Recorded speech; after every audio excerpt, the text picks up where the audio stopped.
नरेंद्र मोदी ने अपने 75वें जन्मदिन के अवसर पर मध्य प्रदेश के धार जिले से एक संदेश देते हुए स्वदेशी चीजों को खरीदने और बेचने की अपील की है। उन्होंने लोगों से कहा कि जो चीज खरीदे वह देश में बनी हो। व्यापारियों से अनुरोध किया कि हर दुकान पर लिखा हो, गर्व से कहो यह स्वदेशी है, यानी कि दुकानों पर यह टैग हो कि उत्पाद स्वदेशी है। उन्होंने यह भी कहा कि जब हम स्वदेशी चीजें खरीदते हैं तो पैसा भारत में ही रहता है, जिससे देश के विकास, सड़कें, स्कूल, समाज कल्याण आदि में योगदान मिलता है। वहीं राजधानी भोपाल के सबसे पुराने चौक बाजार में व्यापारियों ने कहा कि प्रधानमंत्री मोदी और मुख्यमंत्री मोहन यादव की यह अच्छी पहल है। राजधानी भोपाल के यशस्वी प्रधानमंत्री श्रीमान नरेंद्र मोदी जी ने कल बीते दिन धार जिले के अंदर पीएम मित्र पार्क के भूमि पूजन के अवसर पर किसानों की, खासकर कपास उत्पादक किसानों के लिए बहुत बड़ी सौगात दी, जिसमें 6 लाख से ज़्यादा हमारे राज्य के आदिवासी और बाकी किसान जो कपास का उत्पादन करते हैं उनके लिए हमारी पुरानी इंदौर, उज्जैन, रतलाम, ग्वालियर जो काटन मिल हुआ करती थी, जिसमें हजारों लोग काम करते थे, हमारे कपास का उत्पादन खेतों से होता था। कपास को मिलों में लाकर धागा बनाना, धागे से कपड़ा बनाना, और ये हमारे हजारों साल पुरानी परंपरा भी थी। लेकिन बीच में कांग्रेस की कुनीतियों के कारण से मिलें बंद होती गई, किसान परेशान होते गए, कपास का उत्पादन घटने लगा, कपास के उत्पादन पर लागत बढ़ने लगी। ऐसे में दोबारा हमारे खेतों में कपास लगे, कपास की खेती से कपड़ा बने, कपड़े का विदेश में निर्यात हो। इस अभियान को लेकर के इसी के साथ साथ स्वदेशी अपनाओ। जब हम आत्मनिर्भर भारत की बात करते हैं, सशक्त भारत की बात करते हैं, इसलिए माननीय प्रधानमंत्री जी ने इसमें एक मूल मंत्र स्वदेशी का जोड़ा है। स्वदेशी की भावना से ही आत्मनिर्भर भारत, सशक्त भारत बनेगा। हम सब अपने जीवन में कदम कदम पर कोई भी उत्पाद अगर कोई बाजार से खरीदते हैं वो हमारे प्रदेश का बना होना चाहिए, हमारे देश का बना होना चाहिए, जिससे उत्पादन इकाइयों में हमारे श्रमिकों का पसीना, उनकी मूल्य, उनकी कीमतें, खास करके हमारे आर्थिक इकोसिस्टम में हमारे देश के अंदर स्वदेशी ये देश को और प्रदेश को आगे बढ़ाने में बहुत बड़ी भूमिका अदा करेगा। इसलिए गर्व से कहो हम स्वदेशी हैं, स्वदेशी अपनाओ, मध्य प्रदेश मजबूत बनाओ, स्वदेशी अपनाओ, देश समृद्ध बनाओ। आइए हम सब स्वदेशी के इस आह्वान को सफल बनाने के लिए आगे बढ़ें। हम गांव-गांव जाएंगे, गली गली जाएंगे, हर दुकानदार से लगाकर हर एक बार त्योहार तक चारों तरफ स्वदेशी के माहौल का एक अभियान चलाने वाले हैं। मैं स्वयं भी स्वदेशी को अपनाने का संकल्प ले रहा हूँ, बाकी को भी प्रेरित करेंगे। आइए अपने जीवन में उसका उपयोग करें तो उसका स्वदेशी होना हम सबके लिए बेहतर होगा। मेरी अपनी ओर से बहुत बहुत बधाई।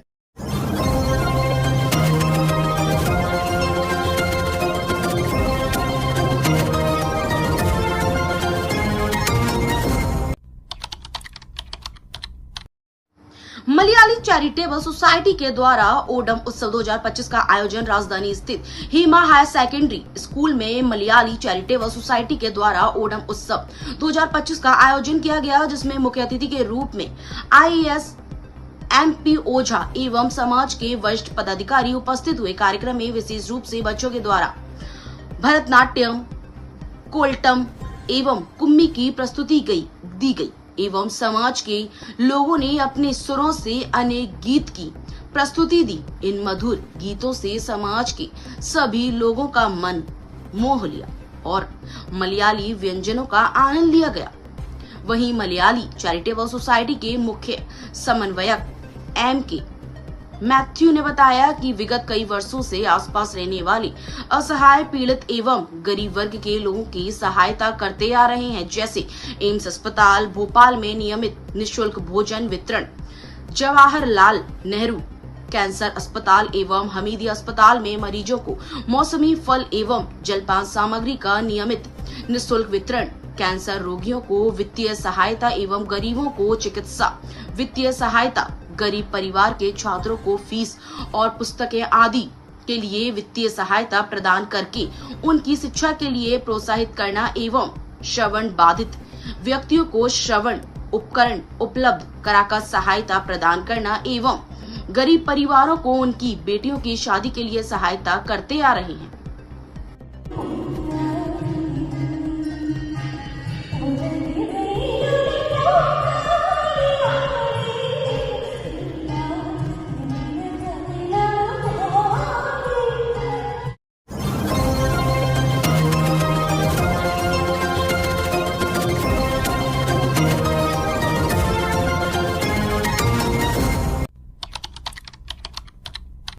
झपटमार गैंग का पर्दाफाश, महंगे शौक और नशे की लत ने बनाया नाबालिगों को चोर। ईरानी डेयरी में ठिकाने लगाते थे चोरी का माल। भोपाल में लगातार हो रही झपटमारी की घटनाओं को अंजाम देने वाले एक गिरोह का अयोध्या नगर पुलिस ने पर्दाफाश किया है। पुलिस ने 2 नाबालिगों सहित एक आरोपी को गिरफ्तार किया है, जिनमें 14 से 15 मोबाइल और 10 चोरी के 2 पहिया वाहन जब्त किए गए हैं। एसीपी एमपी नगर मनीष भारद्वाज ने प्रेस कॉन्फ्रेंस में जानकारी देते हुए बताया कि यह गिरोह अपने महंगे शौक और नशे की लत का पूरा करने के लिए चोरी और झपटमारी करता था। आरोपी पहले सुनसान जगहों से बाइक चोरी करते थे और फिर उसी बाइक का इस्तेमाल कर राह चलते लोगों से मोबाइल छीनकर फरार हो जाते थे। चुराए गए मोबाइल को वे भील क्षेत्र के खंडहर में छिपा देते थे और बाद में उन्हें ईरानी डेरे पर बेच दिया करते थे। यह गिरोह पिछले 1 साल से पूरे भोपाल में सक्रिय था और इनके खिलाफ पहले से भी आपराधिक रिकॉर्ड दर्ज हैं। फिलहाल पुलिस इस मामले की आगे की जांच कर रही है और आशंका है कि इसमें और भी लोग शामिल हो सकते हैं। देखिए, ये एक जो है अयोध्या नगर थाना अंतर्गत जो है हम लोग लगातार जो है सीनियर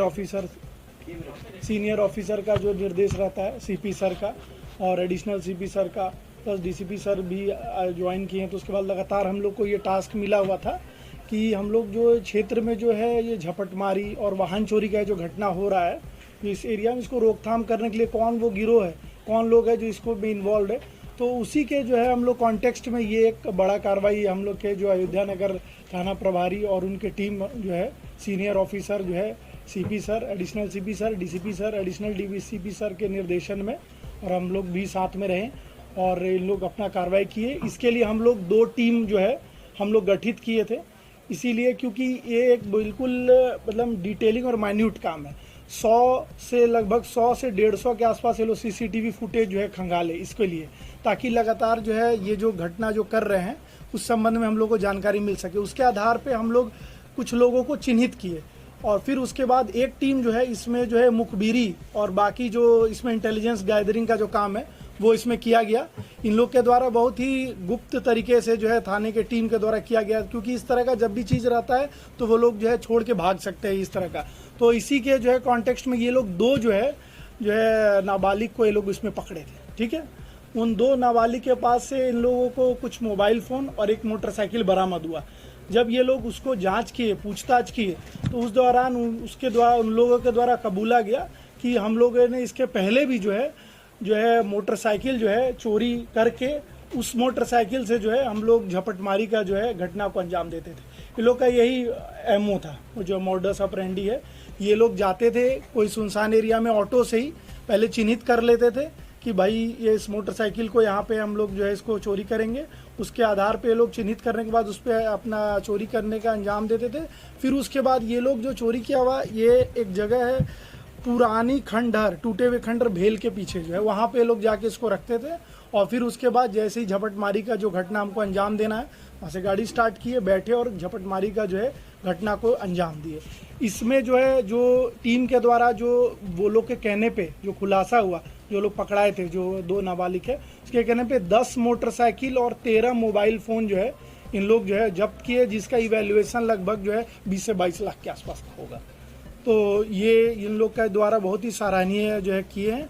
सर जो है हम लोग के डीसीपी सर और सीपी सर लगातार जो है कॉन्स्टेंटली हम लोग जो भी उनसे सपोर्ट और जो भी डायरेक्शन मांगे हम लोग को लगातार मिला और इसीलिए जो है इसमें जो है सराहनीय भूमिका जो है थाना स्तर पे जो रहा टीआई जो है महेश जी हैं, ये लगातार इसको जो है, जैसे इसमें एक जो आरोपी है उसका जो है वो 8वीं तक पढ़ा हुआ है और ये जो है ठेकेदारी का काम करता था, ठीक है। दूसरा जो है ये 5वीं तक पढ़ा है और ये ड्राइवरी का काम करता है।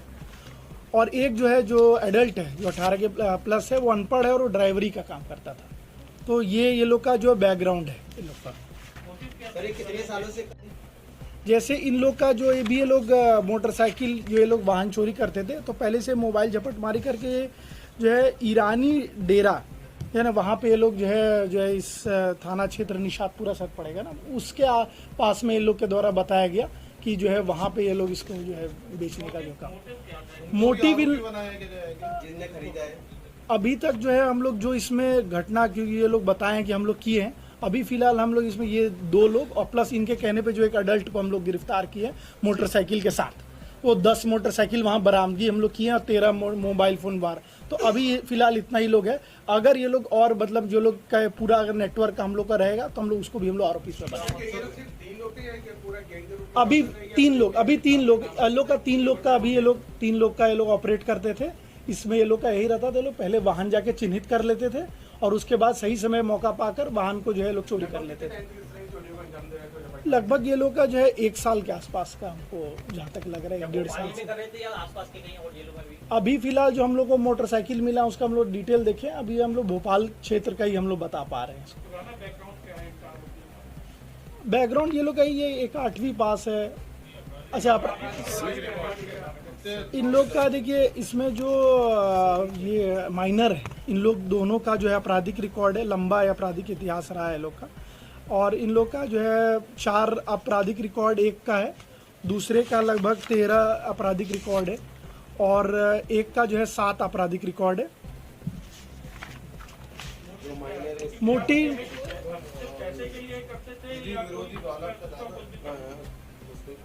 अब वही मोटिव है, मांगे शौक कूड़ा और नशा, यही सब मेन जो लोग बताए कि हम लोग अपना जरूरतों को पूरा करने के लिए जो है अपना यही मोटिव। ये लोग से मोटरसाइकिल बरामद किए, 10 मोटरसाइकिल बरामद किए। ये लोग भेल के पीछे जो टूटे खंडर है वहां से हम लोग ये लोग को बरामद किए। अभी ये लोग इस्तेमाल इसको क्राइम में करते थे।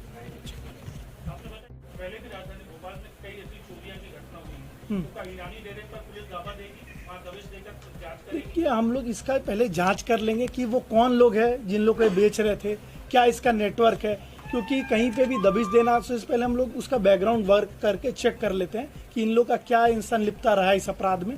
उसके अनुसार हम लोग उचित कार्रवाई बिल्कुल करेंगे।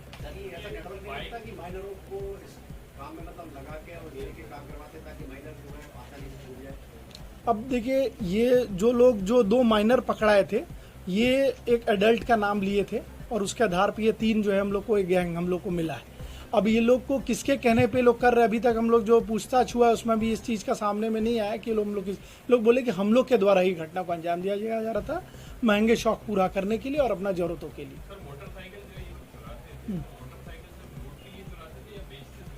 अभी फिलहाल ये लोग क्राइम में इसका इस्तेमाल कर रहे थे। इसका जो है हम लोग जो है अभी इसको बेचने संबंधी कोई हमें ऐसा सबूत अभी नहीं मिला हम लोग, लेकिन ये लोग के पास 10 मोटरसाइकिल मिला है। हो सकता है कि ये लोग जो है उस मोटरसाइकिल को जो है बेचने का भी प्रयास कर रहे हैं।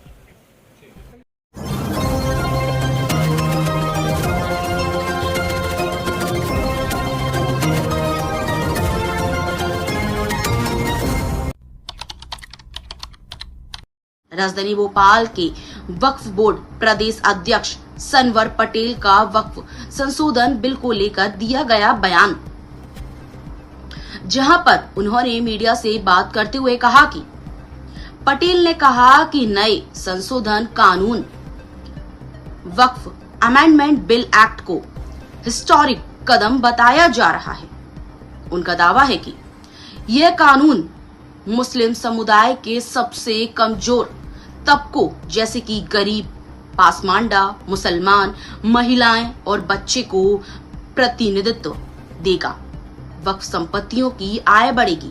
उन्होंने कहा कि मध्य प्रदेश में अभी वक्फ संपत्तियों से लगभग 2 करोड़ रुपए सालाना आय हो रही है, लेकिन नया कानून लागू होने से यह बढ़कर 100 करोड़ रुपए तक पहुंच सकती है। पूरे देश में इस तरह की वृद्धि 12,000 करोड़ रुपए के करीब हो सकती है। पटेल ने कहा कि कानून वक्फ संपत्तियों पर कब्जा करने वाली वक्फ माफिया और पिछली दलों के उन लोगों की वस्तु स्थिति को बदलने वाला है जो विरोधी प्रचार कर रहे हैं। पटेल ने कहा गया कि इस संशोधन में वक्फ बोर्ड में मुस्लिम समाज के सभी वर्गों को प्रतिनिधित्व मिलेगा, जिनमें महिलाएं और गरीब वर्ग शामिल हैं। उन्होंने कहा कि वक्फ अधिनियम में जो विसंगतियां हैं उन्हें हटाया जाएगा। उन्होंने आरोप लगाया कि कांग्रेस और अन्य विपक्षी दल कानून को लेकर गलत सूचना फैला रही हैं, लोगों को गुमराह कर रही हैं। उनका कहना है कि इस बिल कानून का उद्देश्य मुस्लिम समाज की बेहतरी है, ना कि किसी को नुकसान पहुंचाना है।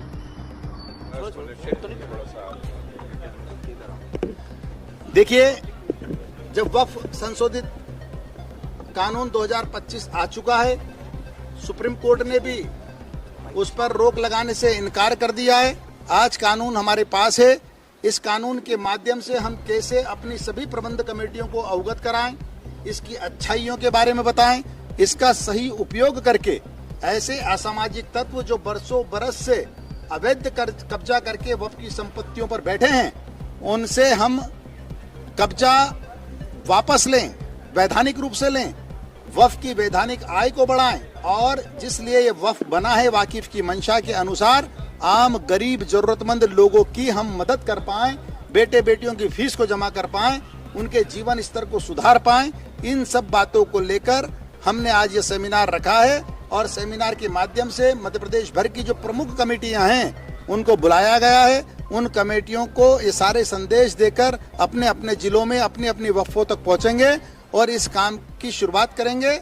और मुझे लगता है कि यह बहुत ही महत्वपूर्ण सेमिनार साबित होगा। हम लोगों के जीवन स्तर को सुधारने का इसके माध्यम से काम करेंगे। सर, ग्रांट जो मिल रही है, बाकी जो रेवेन्यू आता है उसके लिए कितना खर्च होता है, खासतौर से महिलाएं हैं, बच्चे हैं जो? देखिए, जो वक्फ एक्ट आज से पहले जो वक्फ की इनकम होती थी उसका 7% राज्य वक्फ बोर्डों को देना होता था, अब 5% देना होता है, लेकिन वो 95% का भी सही उपयोग हो।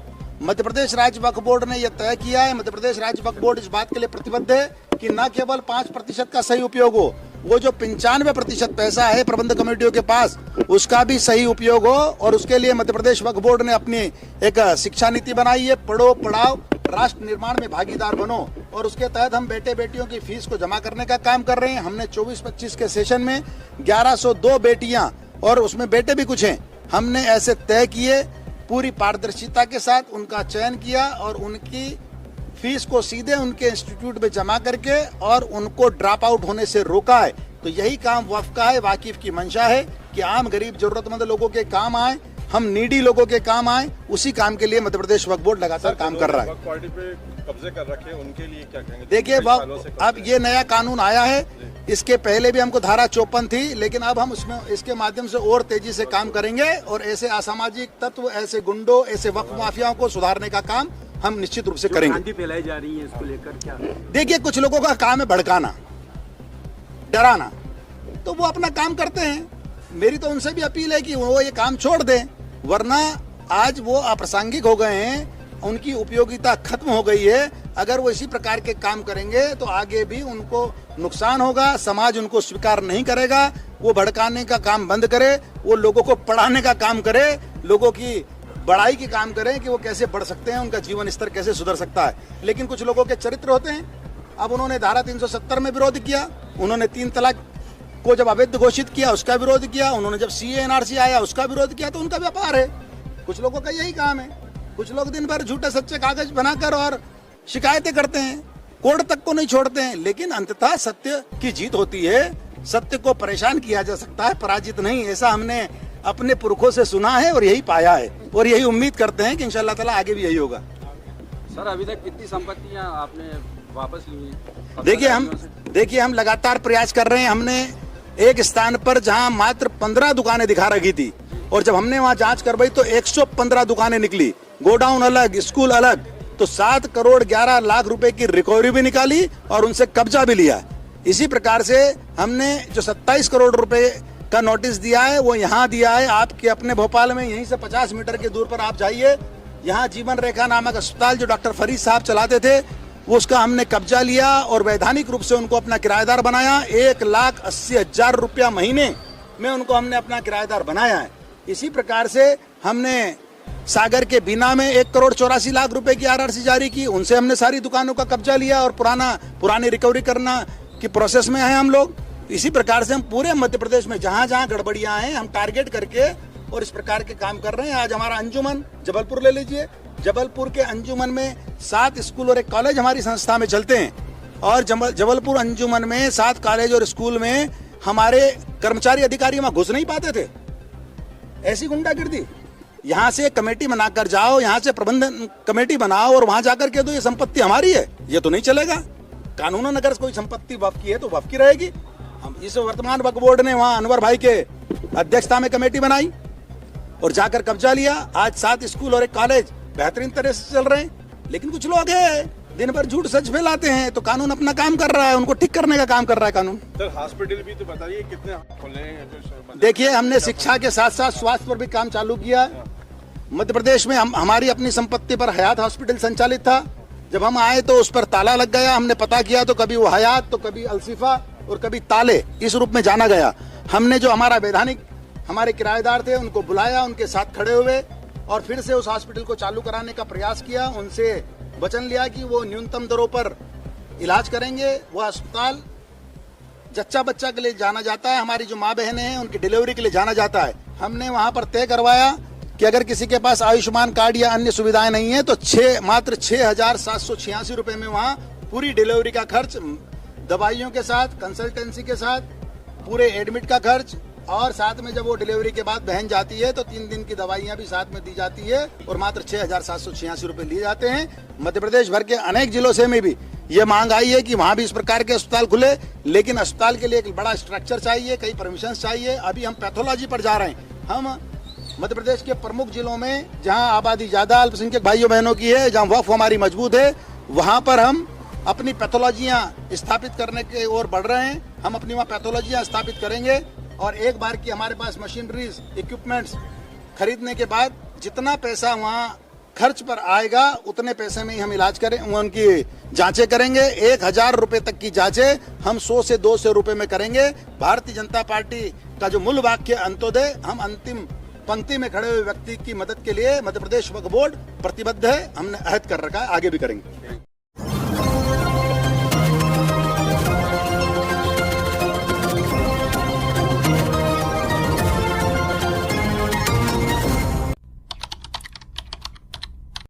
रवि किशन बाइट। गोरखपुर सांसद और भोजपुरी अभिनेता रवि किशन पहुंचे भोपाल। सेवा पखवाड़े के तहत सफाई कर्मियों का किया सम्मान। क्रेन पर चढ़कर बाबा साहब अम्बेडकर की प्रतिमा की साफ सफाई कर माल्यार्पण किया। प्रधानमंत्री के जन्मदिन पर रवि किशन ने कहा, सौभाग्य है कि प्रधानमंत्री का आशीर्वाद हमें मिल रहा है। 140 करोड़ की जनता उनके लिए प्रार्थना कर रही है, हमारी उम्र भी उनको लग जाए। हम और ताकतवर बने ट्रंप प्रधानमंत्री मोदी को ऐसे ही प्रेम करते रहे जैसा पिछले हफ्ते उनका प्रेम जगा है। राहुल गांधी के वोट चोरी के आरोप पर निशाना साधते हुए कहा, बीजेपी वोट चोरी करती तो हम 400 पार सीट लाते। उत्तर प्रदेश में इतनी सीटें नहीं खाते। कांग्रेस जहां जीतती है वहां वोट चोरी नहीं होती। राहुल गांधी को मैं कहना चाहता हूं, प्रधानमंत्री का आज जन्मदिन है। कल ट्रंप ने एक मैसेज किया, प्रधानमंत्री मोदी से फोन पर बात की, ट्वीट किया और अंत में लिखा, धन्यवाद मोदी जी। यूक्रेन और रूस के वार को रुकवाने के लिए ये राहुल गांधी जी जरूर पढ़ें, उनके सारे प्रश्नों का उत्तर मिल जाएगा। मोदी जी कभी झूठ नहीं बोलते। उन्होंने जब कहा ट्रंप ने मध्यस्थता नहीं की थी तो नहीं की थी। वाइट। रवि किशन सांसद बीजेपी भोजपुरी अभिनेता। 140 करोड़ की जनता जो उनके लिए प्रार्थना कर रही है, हमारी उम्र उनको लग जाए। महादेव उनको और शक्ति दे, बहुत ताकत दे। मेरा देश विकसित भारत बने, हम लोग ताकतवर रहें और ट्रम्प इसी तरह मोदी जी को प्रेम करते रहें जिस हिसाब से आजकल वो पिछले हफ्ते से प्रेम उनका दोबारा से जागा है। भगवान करे।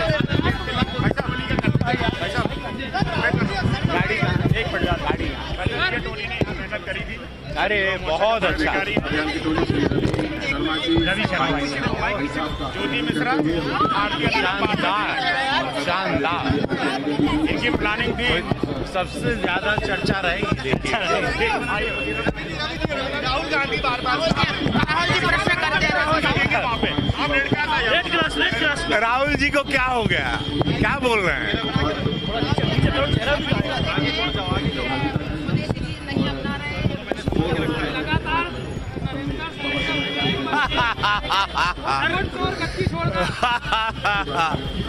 यार इन लोगों को हम क्या कहें?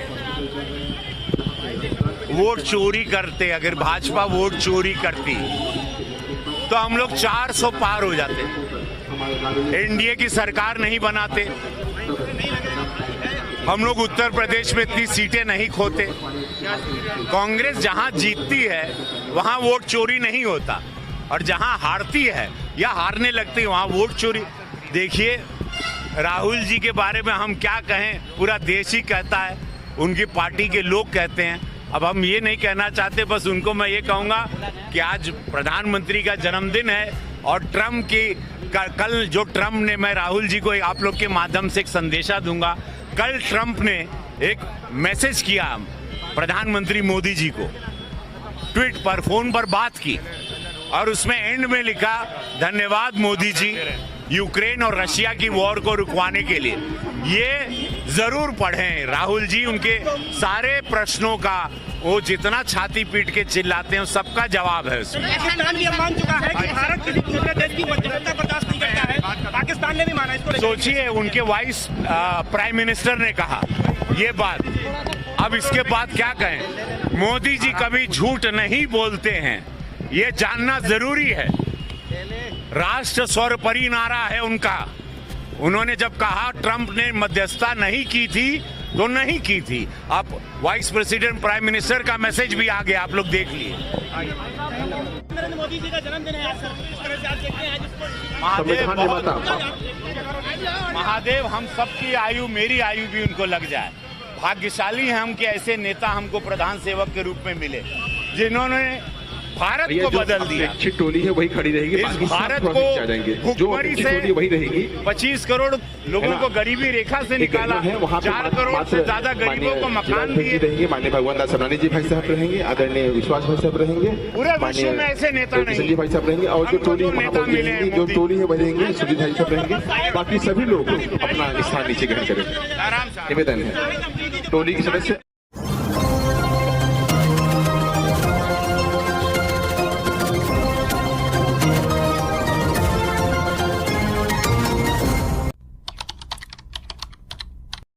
साहब का अपमान करने वालों पर चले देशद्रोह का मुकदमा। राजधानी भोपाल में दलित पिछड़ा समाज संगठन DPSS के राष्ट्रीय अध्यक्ष दामोदर सिंह यादव ने कहा कि सामाजिक न्याय का आंदोलन सदियों से भारत में चला जाया जा रहा है और धीरे धीरे ही सही लेकिन परिवर्तन भी आ रहा है। यह सब जिन महापुरुषों की देन है उनमें से बेहद महत्वपूर्ण शख्स थे रामास्वामी, जिन्होंने पाखंड और अंधविश्वास पर सबसे ज्यादा तीखा हमला किया और ऐतिहासिक आंदोलन भी चलाया।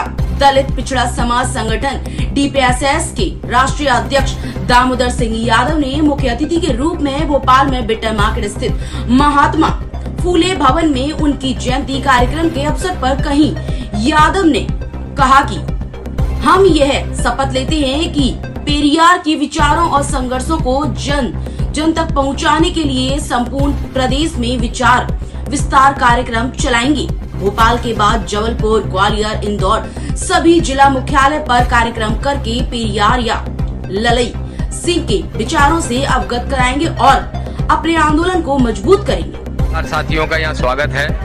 आज पूरे प्रदेश से सैकड़ों कार्यकर्ता दलित पिछड़ा समाज संगठन DPSS के आए, हमारे प्रदेश अध्यक्ष बल बहादुर जी भी आए हैं।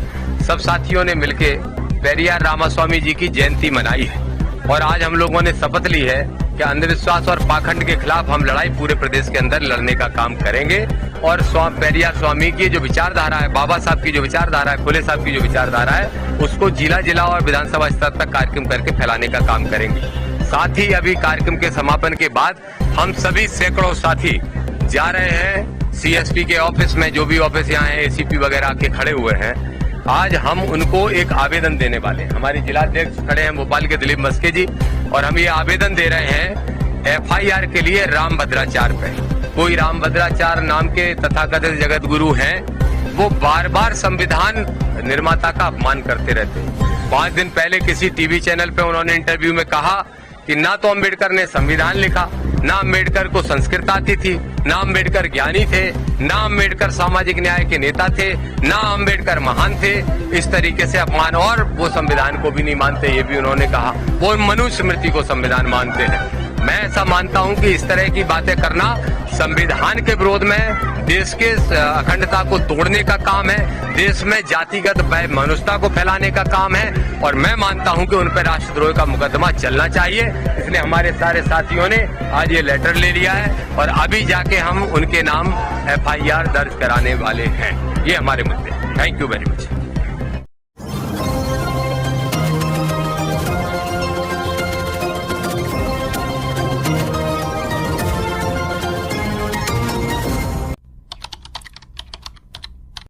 मध्य प्रदेश किसान कांग्रेस द्वारा कांग्रेस प्रदेश कार्यालय के सामने कटोरा लेकर किया गया प्रदर्शन। प्रधानमंत्री नरेंद्र मोदी के जन्मदिन के अवसर पर मध्य प्रदेश किसान कांग्रेस द्वारा कांग्रेस प्रदेश कार्यालय के सामने कटोरा लेकर प्रदर्शन किया गया। दर्शन में नरेंद्र मोदी शर्म करो के नारे लगाए गए। कांग्रेस के प्रदेश अध्यक्ष धर्मेंद्र सिंह चौहान ने कहा कि प्रधानमंत्री नरेंद्र मोदी ने कहा था कि 2022 तक किसानों की आय दोगुनी कर देंगे, पाकिस्तान को कटोरा पकड़ा देंगे। लेकिन बड़े दुर्भाग्य की बात है कि किसानों की आय दोगुनी नहीं हुई, बल्कि किसानों के हाथ से कटोरा पकड़ा दिया गया है। धर्मेंद्र सिंह चौहान ने कहा कि पूरे मध्य प्रदेश के अंदर सोयाबीन की फसल बर्बाद हो रही है, मक्के की फसल बर्बाद हो गई है। आपने कहा था कि किसानों को सोयाबीन की 6,000 रुपए रेट देंगे, लेकिन ऐसा नहीं हुआ। आज आपकी जन्मदिन के अवसर पर शायद आपको दया आ जाए और मध्य प्रदेश के किसानों को भीख के रूप में आप उनका मुआवजा दे दें। वाइट धर्म 2019 में जिस तरीके से नरेंद्र मोदी जी ने सरकार में आने से पहले किसानों से एक नहीं अनेक बातें कि 2022 तक किसानों की आय दुगनी कर देंगे, पाकिस्तान को कटोरा पकड़ा देंगे, पाकिस्तान को भिखारी बना देंगे। देखिए साथियों, बड़े दुर्भाग्य की बात है, 2025 चल रहा है, किसानों की आय डबल तो नहीं हुई, किसानों की आय महीने से पहुंच गई। पाकिस्तान के हाथ में कटोरा तो नहीं आया, लेकिन किसानों के हाथ में कटोरा आ गया है। किसान बर्बाद हो गया है। पूरे मध्य प्रदेश के अंदर सोयाबीन की फसलें बर्बाद हो गई है, मक्के की फसलें बर्बाद हो गई है, धान का रेट नहीं दे रहे हैं ये लोग, गेहूं का रेट नहीं दे रहे हैं ये लोग। 6,000 रुपये क्विंटल इनने सोयाबीन के रेट का वादा किया था, प्रधानमंत्री अपने वादे से मुकर गए। 2025 आ गया है। इस मांग को लेकर हम खड़े हुए थे कि आदरणीय प्रधानमंत्री जी, हो सकता है आज आपका जन्मदिन है, जन्मदिन के उपलक्ष्य में मध्य प्रदेश के किसान को भीख के रूप में आप उनका मुआवजा देंगे, आप उनको 6,000 रुपये सोयाबीन का रेट देंगे, उनके फसल बीमा में जो लूट हुई है उनकी जांच कर किसानों को उनका हक देंगे।